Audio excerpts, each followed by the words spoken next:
Okay. I haven't done a video in a while, so I just wanted to kind of throw one out there because there's been a lot of stuff going on lately that's been pretty nuts and pretty whacked. First off, I want to get this one out of the way because I don't like giving this guy any oxygen, but Jim Acosta, getting his press credentials pulled.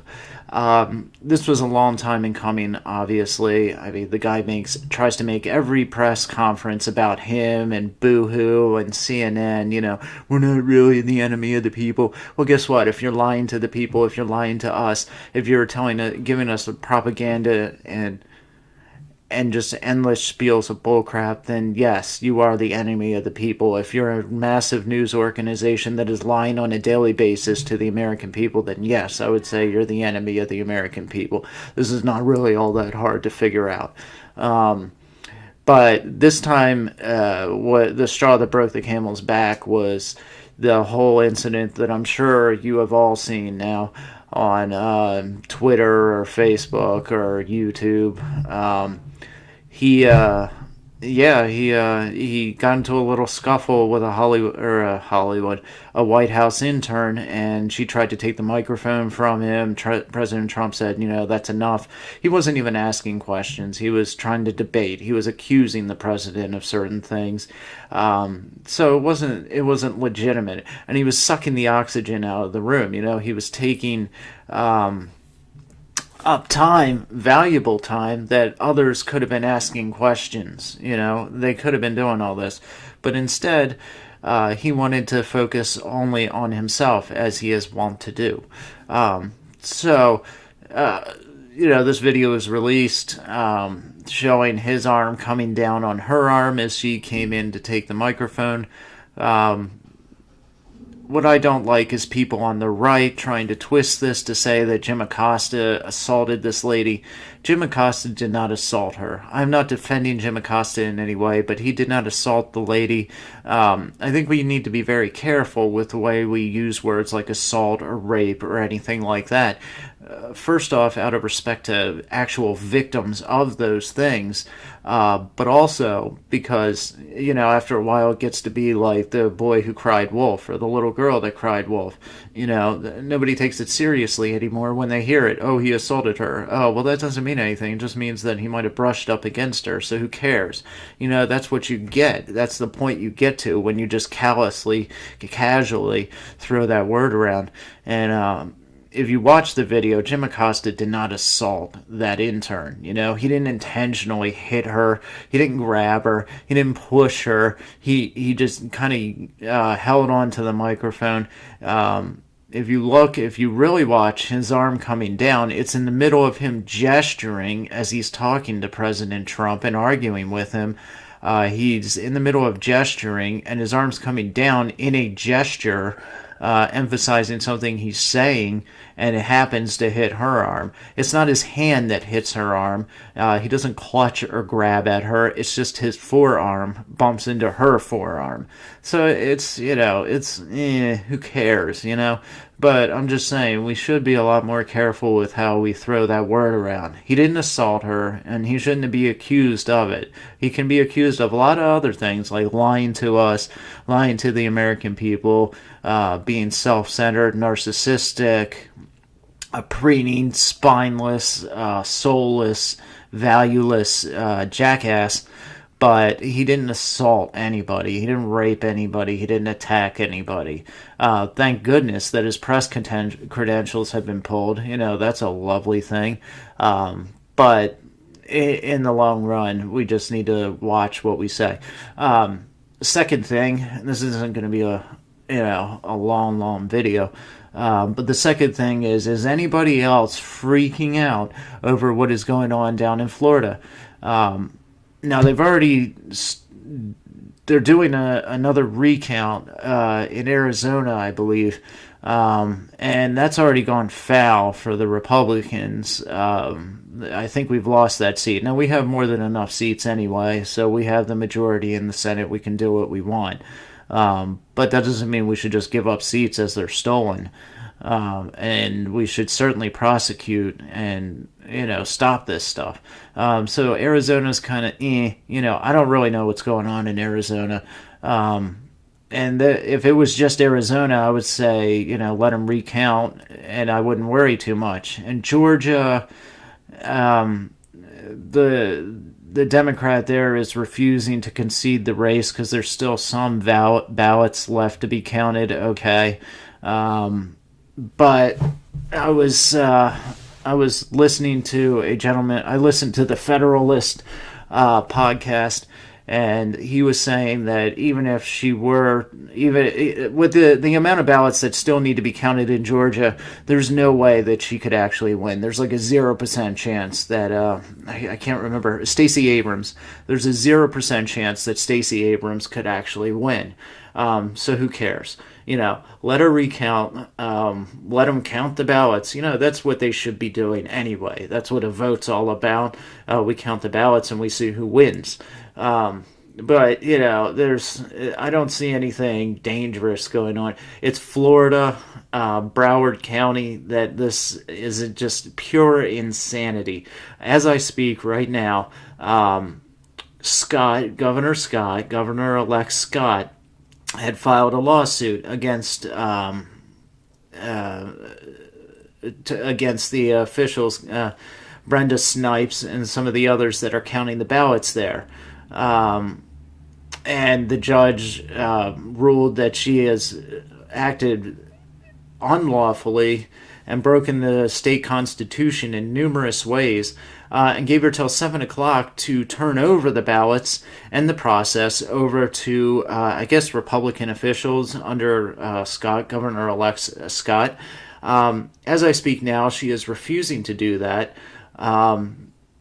From what they've been seeing, if you follow this on Twitter, there's been trucks full of supposedly ballots coming and going out of the building where they're doing the counting. Democrat lawyers have been going in and out of the place, and they're barring cameras. They're barring any Republicans from going in. Anybody affiliated with the Republican Party has not been allowed inside the building where the counting is going on. Yet Democrat lawyers are going in and out, in and out, in and out. This is very suspicious. You see, this is what makes me mad about the whole thing, is I used to make fun of people that were all, drowning themselves in conspiracy theories, and every event that happened, they would see, they would try to find a conspiracy theory associated with it. They would try to plug that in with every event. But I'm starting to find myself in the same boat with them when this kind of stuff happens. When you see stuff like what happened with Kavanaugh, and then right before the midterms with these crazy pipe bombs, fake pipe bombs, and then the caravan. I did some podcasts on this kind of stuff, and now you have this. And it's the Democrats seem to be the masters at pulling out this 11th hour stuff that just they've lost, obviously. Like with Kavanaugh, they were beat. It's over. Game over. You're done. And then they pull this 11th hour accusations against him, and then right before the midterms, there's this caravan coming it's been proven has been put together by leftist organizations like Open Borders. There's a number of them. I just don't have the names in front of me right now. And now here, they were supposed to have finished counting the ballots. It was supposed to be over.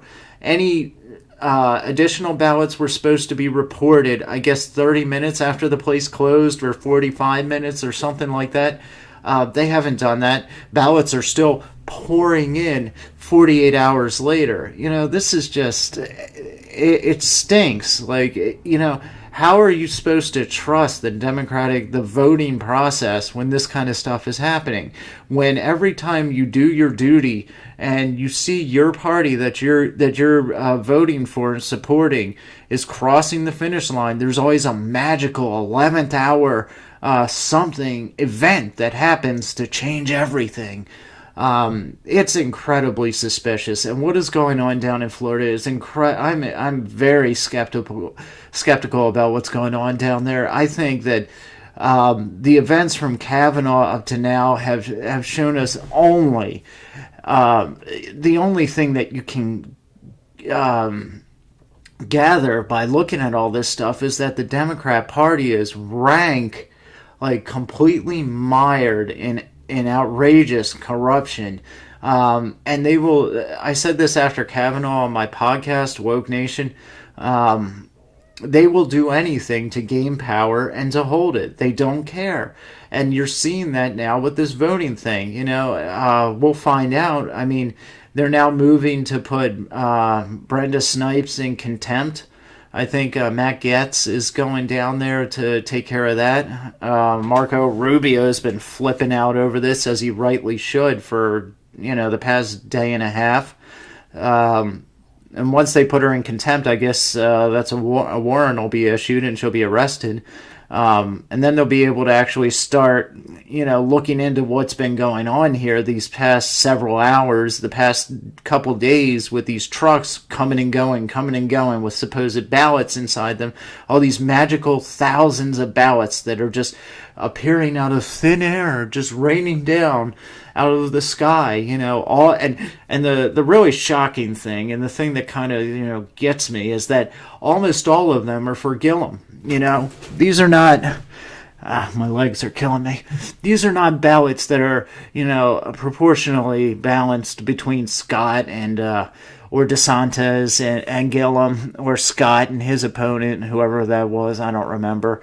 I don't live in Florida, so I didn't pay too much attention to it.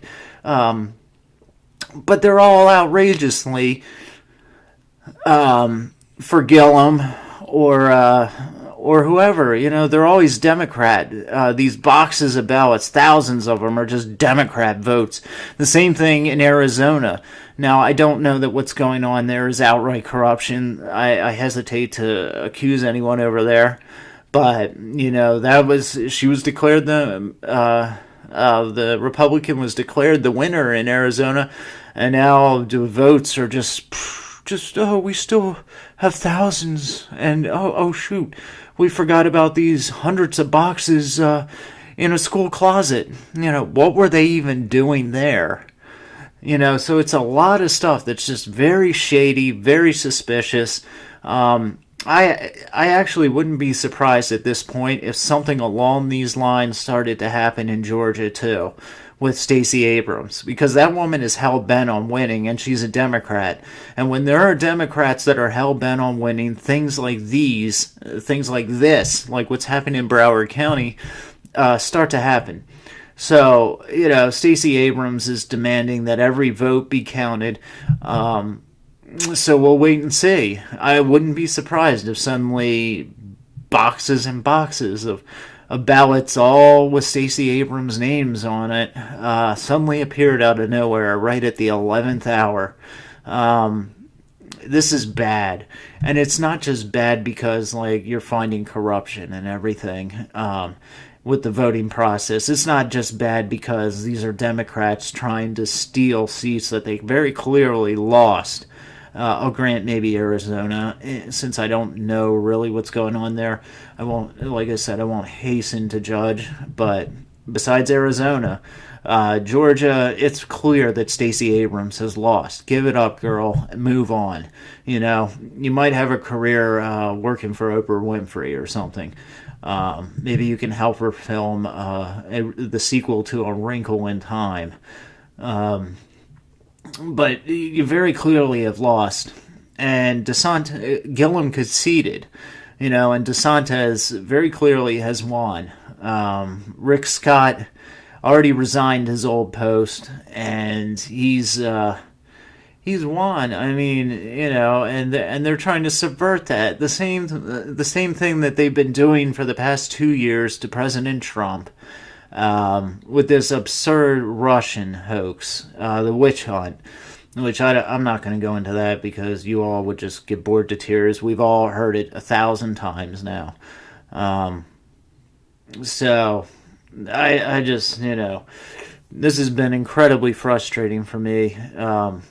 Oh, yeah, bottom line, besides all the stealing of the Senate seats, you're outright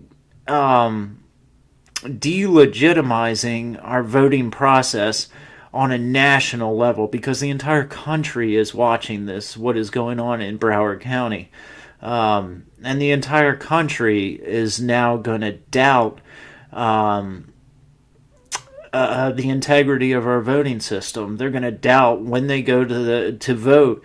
We already have a problem with people not voting, and then you're only adding fuel to the and legitimacy to the complaints and the gripes and the accusations from the crowd, the millions of people that say, well, my vote doesn't count, so that's why I don't vote, because it doesn't matter anyway. Well, you're proving them right now. They're wrong, but this doesn't help. This doesn't help show them why they're wrong. If anything, it backs up their claims. And how many millions or thousands or hundreds even if it is as little as a couple hundred, how many people might see something like this and say, well, you know what, I'm never voting again, because this is what happens when you do. Even when your guy wins, they're going to take it away from you. This is just, it's bad on every level. They need to go down there. President Trump needs to go down there with Gatz, Marco Rubio. I heard Roger Stone's down there, but he's, what can he do? I like him, but what can he do? But they need to go down there, and they need to kick the freaking door down and pull that woman Brenda Snipes out of there physically if they have to, in cuffs if they have to. I don't care.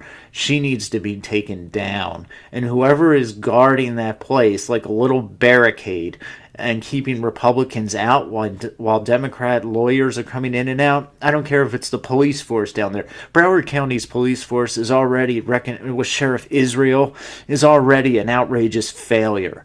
They're the ones that allowed the Parkland shooting to happen. 4 Broward County police officers stood outside while that young kid shot up Parkland High School. Sheriff Israel was responsible for all that, for the outright just rank incompetence that allowed that shooting to actually go forward. And now this is, I'm not sure if it's him and his police force down there at the voting place guarding Brenda Snipes. I'm speculating. I don't know. I haven't looked that far into it. But I'm just saying, this is Broward County again. They just need the feds. I don't care who. I'm usually not a big fan of the feds coming in and doing anything on a state level, but somebody needs to go down there, kick the freaking door down, and drag that woman out of there and charge her with contempt. She had no business being in there to begin with. She already has been proven and admitted to destroying ballots during the 2016 election between Trump and Hillary Clinton. Throw her in jail for the next 10 years for conspiracy and voter fraud. Okay? It's absolutely ridiculous on every level that woman was even in charge of anything. She shouldn't be in charge of a cash register at Giant. I mean, I wouldn't trust her with my son's, with his cachet of macaroni and cheese, or with one of his pretend cars. The woman's an out-and-out thief and a fraud. And it's been proven. Whether she's doing that here or not has not yet been proven, but in 2016 she destroyed ballots. Why is she not in prison? And this is the kind of stuff that people point to and say, see, our system is so screwed that I just don't take part in it. And the Democrats, you are the ones to blame. 110%. You are the most outright corrupt and evil people in America right now. I would say that Jim Acosta and CNN, for all their propaganda, are not the enemy of the people. Right now, the enemy of the people are the Democrat Party. Okay? They're the ones that are subverting our democracy. We're actually a constitutional republic, but whatever. They're the ones that are the enemy of the people. And they should be treated accordingly by being thrown in a prison cell. All right. Well, that's my rant for tonight. This weekend there will be a Woke Nation podcast. It will be on the the offense of the gospel, where that intersects and clashes, and very well should clash with political correctness. So until then, good night and God be with you.